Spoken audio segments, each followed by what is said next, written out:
समय प्रति समय बाप दादा हम बच्चों को समय का इशारा देते रहते हैं। बाबा कहते मीठे बच्चे, अब वापस घर जाने का समय है। परंतु उसके पहले जितने भी आत्माएं हैं उन सभी को बाप का संदेश तुम्हें जरूर देना, ताकि वो अंत में उलहना नहीं देवे कि भगवान आया और आपने हमको बताया नहीं। परंतु इतने जो व्यक्ति है, मनुष्य है, उन तक पहुंचने का साधन क्या है? आज तो हम लोग इलेक्ट्रिक के इतने साधन देखते हैं, परंतु आगे चल कर के ये सब जो भी साधन है साइंस के, ये सब फेल हो जाएंगे। शास्त्रों में जैसा बताते हैं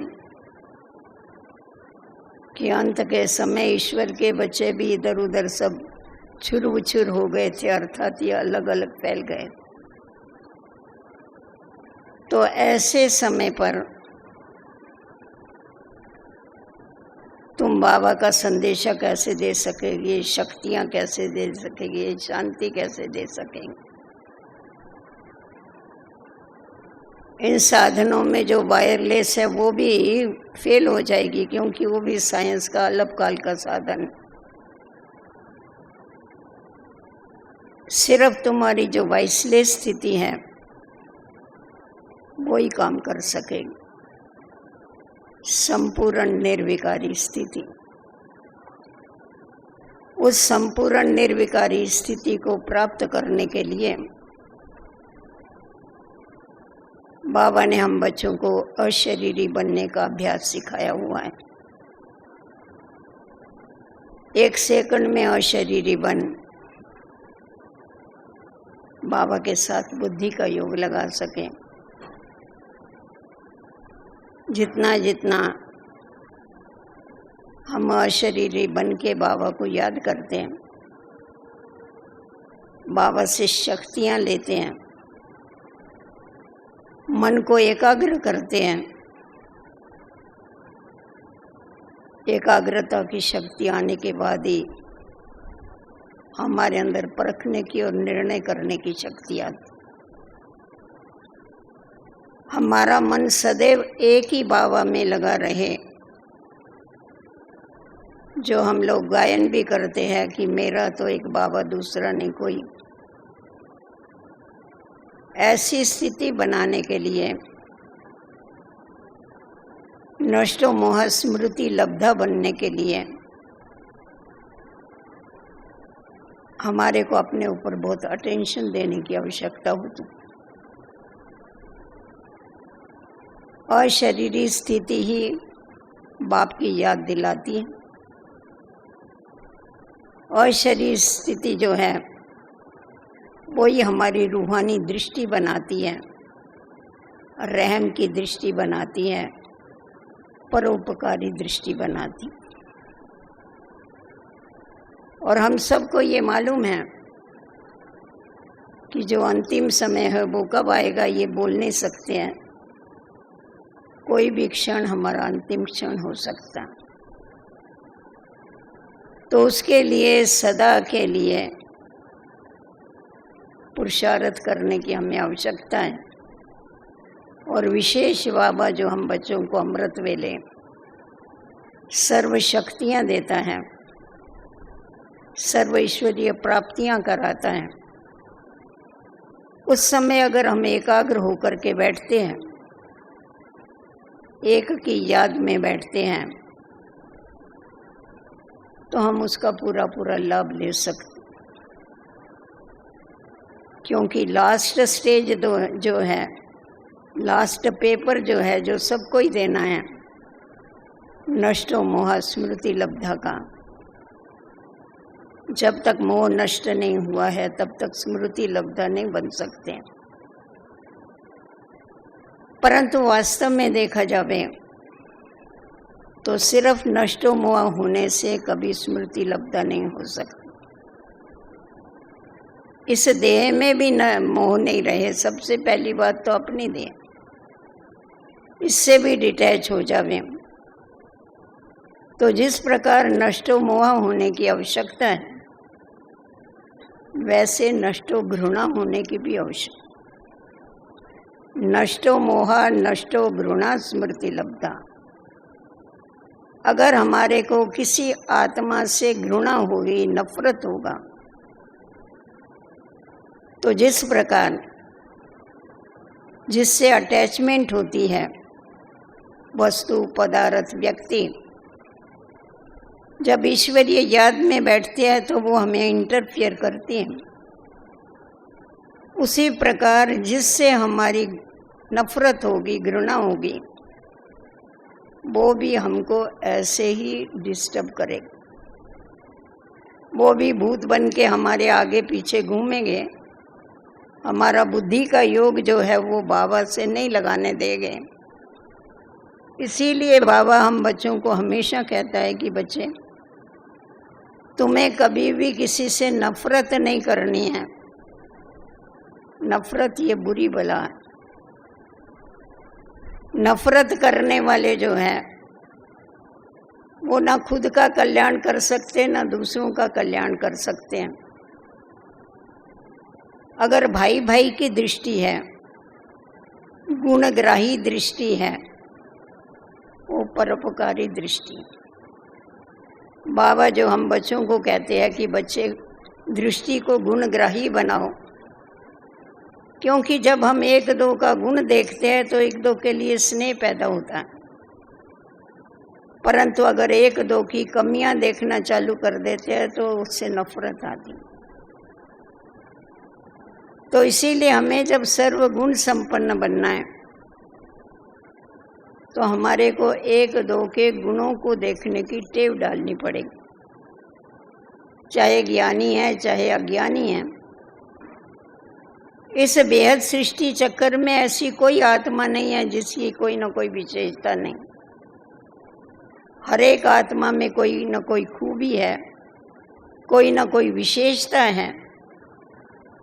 तो जिस समय हम अपनी दृष्टि को ऐसी गुणग्राही बना लेते हैं और सबकी तरफ जब दृष्टि डालते हैं तो मालूम पड़ता है हर एक में कोई न कोई गुण है। वो गुण हमें अपने जीवन में धारण करके सर्वगुण संपन्न बनने का। तो इसीलिए हमेशा अपनी दृष्टि को गुणग्राही दृष्टि बनाने के लिए आत्मा को देखने का अभ्यास करना है।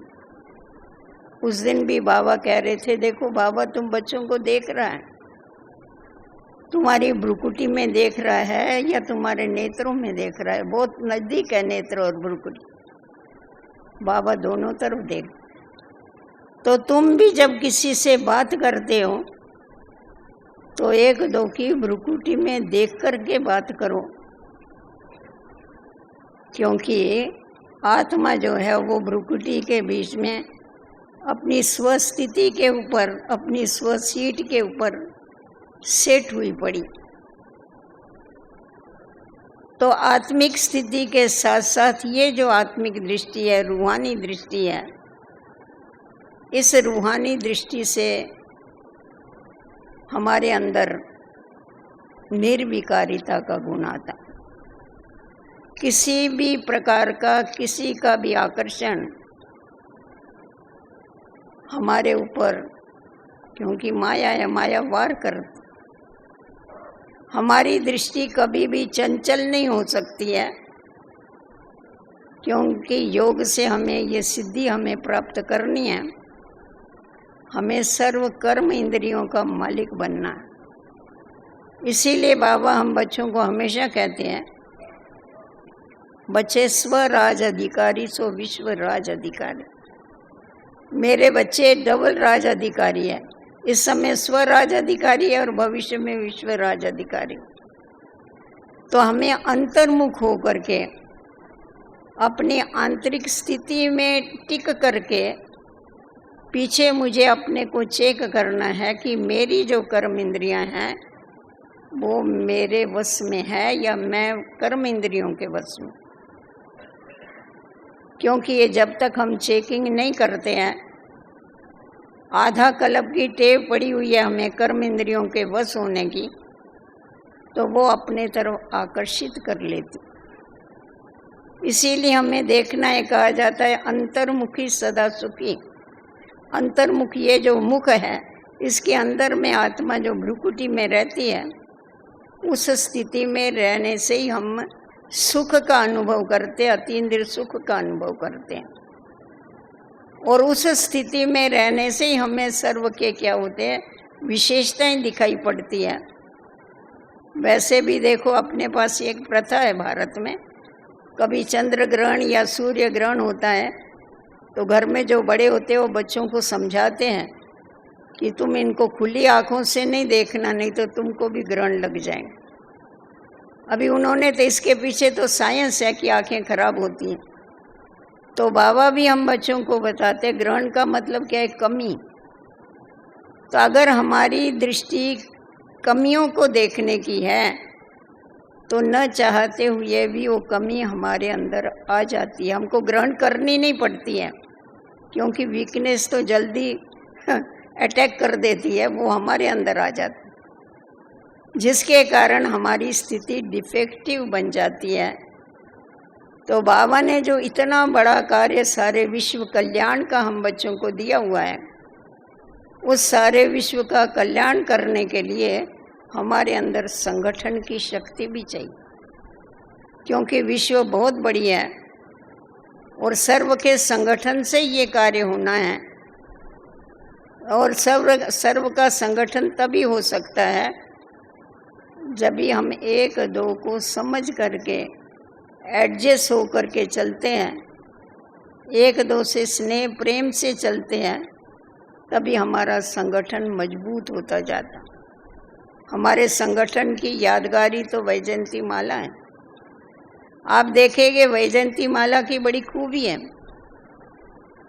वो एक ही धागे में पिरोए हुए हैं, परंतु वो दाना दाने को टच नहीं करता है, अलग है, डिटैच। तो उसी प्रकार हमारे को भी डिटैच रहते हुए, सबको एक श्रीमत पर चलते हुए हमारे को एक दो को सहयोग देना है, क्योंकि हमारा स्लोगन ही है सर्व के सहयोग से सुखमय संसार। तो सुखमय संसार सिर्फ भविष्य में बनाने की बात नहीं है, यहाँ हमको चेक करना है कि मेरी सारी दिनचर्या जो है वो सुखमय है या दुखमय। मुझे क्या फीलिंग आती है। बाबा कहता है बच्चे तुम दुख हरता सुख करता के बच्चे हो, तुम्हारे को दुख की कभी फीलिंग भी नहीं आनी चाहिए, क्योंकि तुम औरों के दुखों को दूर करने वाले। तो जब हमारे को इतना बड़ा काम मिला हुआ है औरों के दुखों को दूर करने का, तो हमारे को तो दुख की फीलिंग नहीं आती। वो तभी आती है जब देह के अभिमान में होते हैं, वो तभी आती है जब एक दो को देख करके डिस्टर्ब होते हैं। इसीलिए बाबा हम बच्चों को हमेशा कहते हैं कि बच्चे स्वदर्शन चक्र को घुमाते रहो, स्व का दर्शन करते रहो, अर्थात ही तुम अपनी स्थिति को चेक करते रहो। तो जितना जितना हम स्वदर्शन चक्र घुमाते हैं, उतना उतना हमारे अंदर स्व परिवर्तन आता जाता है, क्योंकि उस स्वदर्शन चक्र में हमारी जो सृष्टि की आदि वाली स्थिति है वो हमको मालूम पड़ती है कि वो हमारी स्थिति देवता स्थिति कैसी थी, सर्वगुण संपन्न 16 कला संपूर्ण थे। वो जो स्मृति है उसको घड़ी घड़ी जब हम रिवाइज करते हैं, रिवाइज करने से हमारे अंदर खुद को रियलाइजेशन की शक्ति आती है, खुद को चेक करने की शक्ति आती है कि हमारे अंदर अभी तक क्या डिफेक्ट। साकार बाबा थे, वो थोड़े बच्चे थे हम उस समय। बाबा कहते थे हिस्ट्री हॉल में, आपको अभी भी मालूम है, वहाँ लक्ष्मी नारायण का ट्रांसलाइट का चित्र बाबा ने रखाया था, बहुत प्रेम से रखाया था वो चित्र। तो बाबा कहते थे बच्चे यहाँ तुम जब ये मधुबन में आते हो उस समय तुम फ्री होते, जब भी तुम बच्चों को टाइम मिले उस चित्र के आगे आके बैठ जाओ, बैठ करके उसके साथ अपनी भेंट करो कि ये जो लक्ष्मी नारायण है, इसकी जो क्वालिटी है, इसके जो गुण हैं वो मेरे में कितने आए। अभी ये तो बहुत दूर की बात है, इतना दूर जाने की भी आवश्यकता नहीं हमारे को तो सिर्फ अगर साकार बाबा को हम सामने रखते हैं और उनके साथ अगर हम देखते हैं अपनी भेंट करके कि बाबा कैसा था, हम उसके बच्चे हैं, तो जो बाबा की क्वालिफिकेशन है वो मेरी होनी चाहिए। इसीलिए हमेशा कहा जाता है सी फादर फॉलो फादर, और कुछ भी करने की आवश्यकता नहीं है। तुम हमेशा साकार में ब्रह्मा बाप को देखते रहो, निराकारी स्थिति में तुम शिव बाप को फॉलो करो और उसको देख करके क्या करो, उसको फॉलो करते चलो, कॉपी करते चलो। ऐसा कोई स्कूल नहीं होगा, कॉलेज नहीं होगा, ऐसा कोई टीचर नहीं होगा जो कहेगा तुम कॉपी करके लिख सकते हो, जो चाहिए वो करो। और ही कोई कॉपी करते तो उसको स्कूल में से भी निकाल देते। और हमारा जो सुप्रीम टीचर है वो तो हमको कहता है तुम कॉपी करो, और सिर्फ कॉपी भी नहीं करो, कार्बन कॉपी करो। अभी उससे भी बाबा आगे चला गया। बाबा कहता है कार्बन कॉपी नहीं, फोटोस्टेट कॉपी करो। कार्बन कॉपी में भी थोड़ा कहाँ दाग आ जाता है, कहाँ कमती दिखाई पड़ता है, कहाँ ज़्यादा दिखाई पड़ता है। फोटोस्टेट कॉपी बनो, किसके? ब्रह्मा बाप। तो हम सभी के आगे एक ऐसा उदाहरण है जिस उदाहरण को देख करके हम सहज फॉलो कर सकते हैं। तो जितना जितना हम अपनी कमियों की भेंट उसके ऊपर चढ़ाते हैं, शिव बाप के ऊपर, उतना उतना क्या होता है, हमारे अंदर वो गुण आते जाते। तो वो देखने के लिए जैसा बाबा ने हमारे आगे एक थर्मामीटर रखा है कि तुम बाप को देखते चलो। कोई भी तुम्हारे आगे समस्या आई उस समय तुम साकार बाबा को याद करो, हमारी जगह पर बाबा होता था तो क्या करता, तो तुरंत आपको उसका जवाब मिलेगा सामने, क्योंकि हम सभी बाबा की जीवन कहानी को अच्छी तरह से जानते हैं। किसने साकार को देखा है, किसने नहीं देखा है, वो कोई बात नहीं, परंतु सब बाबा की जीवन कहानी को जानते हैं कि बाबा कितना न्यारा और प्यारा रहा। क्योंकि बाबा के अंदर एक बड़ी विशेषता थी, वो सदैव साक्षी दृष्टि होकर के चला। न्यारा होकर के उसने खुद का भी जो पाठ बजाया बाबा ने, वो न्यारा होकर के पाठ बजाया, इसीलिए सभी का प्यारा बना। तो साक्षी होकर के जब हम खुद को भी देखते हैं और सामने वालों को भी देखते हैं, तो ना खुद से कभी डिस्टर्ब हो सकते हैं, ना औरों को देख के डिस्टर्ब हो सकते हैं। नहीं तो अनेक अनेक क्वेश्चन उठते, ऐसा क्यों, इसने ऐसा क्यों किया, उसने ऐसा क्यों बोला। तो ये जो क्वेश्चन मार्क है, ये साक्षी स्थिति क्या करती है, हमेशा के लिए उससे हमको छुड़ा दे। और जो साक्षी है वही साथी को साथ रख सकता है। साथी हमारा जो सर्व समर्थ है वो सदैव मेरे साथ रहे। अगर साक्षी स्थिति नहीं है, लिप्त होकर के अगर हम उस पाठ को देखते हैं, तो साथी हमारे साथ नहीं रहता है, वो साथ नहीं देता।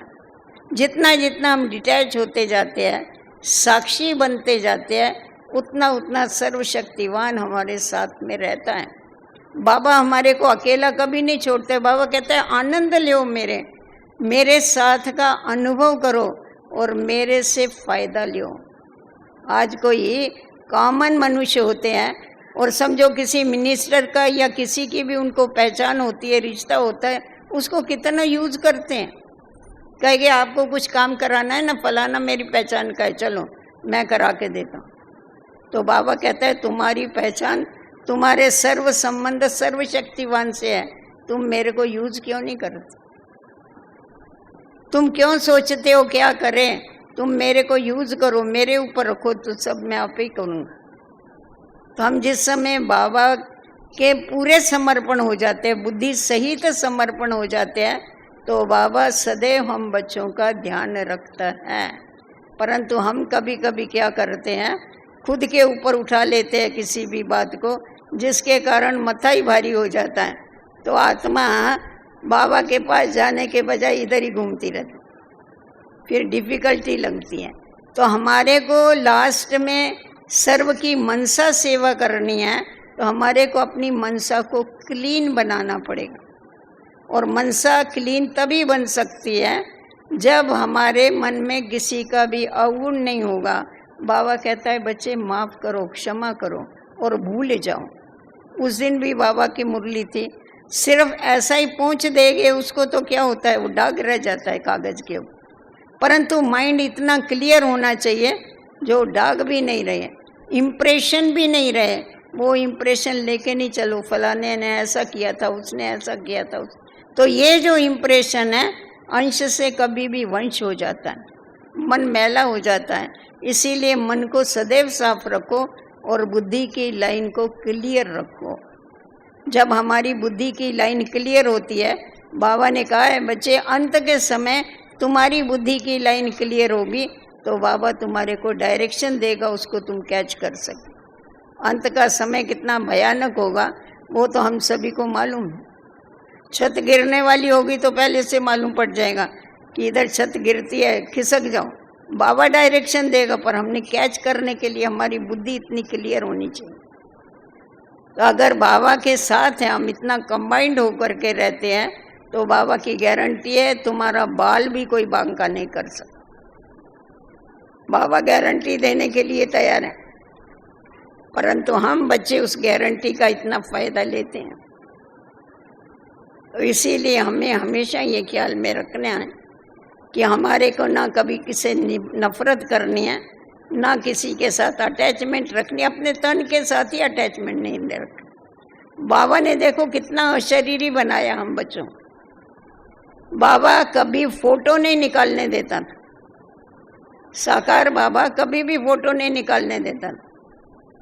हम कहते थे कभी ग्रुप आता था ना, तो हमारा भी दिल होता था हम लोग भी बाबा के साथ फोटो निकालें।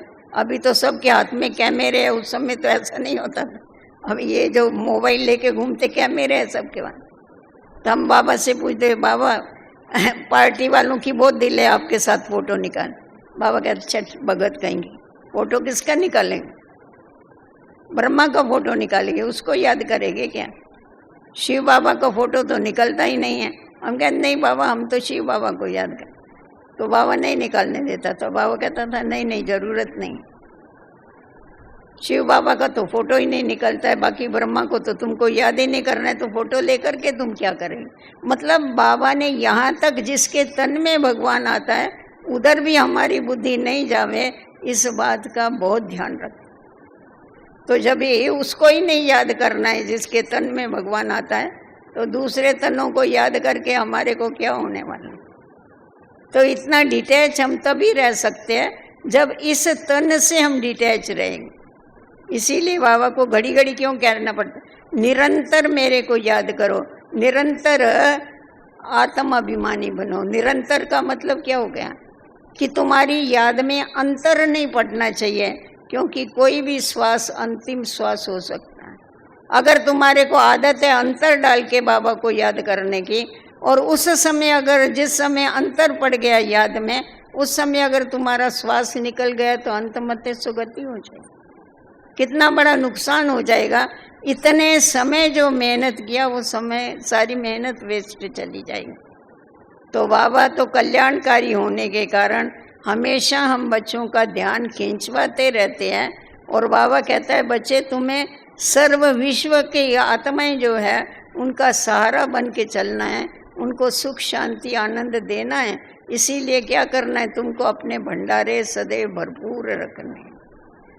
क्योंकि बाबा जब भी साकार में थे उस समय भी हम लोग सारे बरस का अनाज ये वो सब भर के रखते थे। बाबा इशारा भी देते थे समय के ऊपर। तो बाबा कहता है ये तो तुम भर के रखो, परंतु साथ साथ में सर्व शक्तियाँ भर के रखो, सर्व गुण भर के रखो।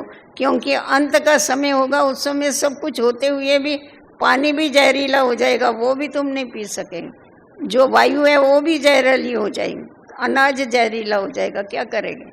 उस समय क्या काम आएगा? ये सर्व गुण सर्व शक्तियाँ काम आएगी। और ये भिखारी तुम्हारे आगे लाइन लगाएंगे, शांति की, आनंद की, सुख की, पवित्रता, वो चाहिए उन लोगों।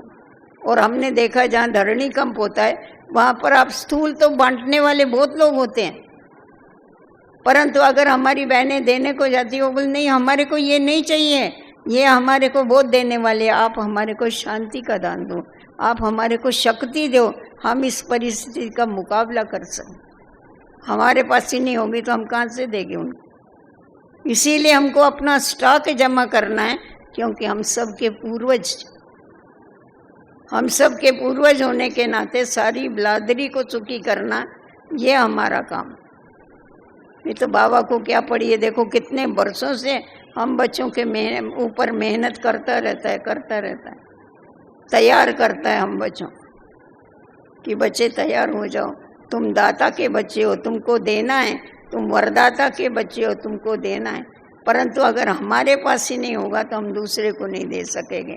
इसीलिए हमें सब कुछ सफल करना है, समय, स्वाद, संकल्प सब सफल करते हुए आगे बढ़ते जाना है, तो सफलता मिलेगी जीवन में। ओम शांति।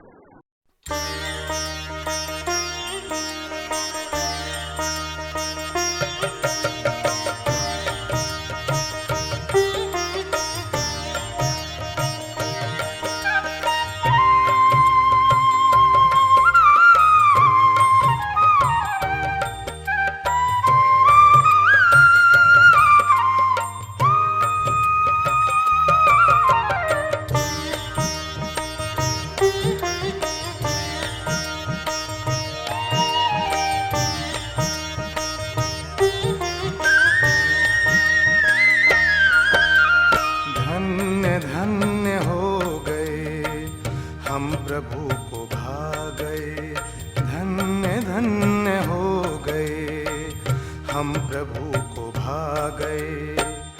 गा रही है जिंदगी, काम उनके आ गए।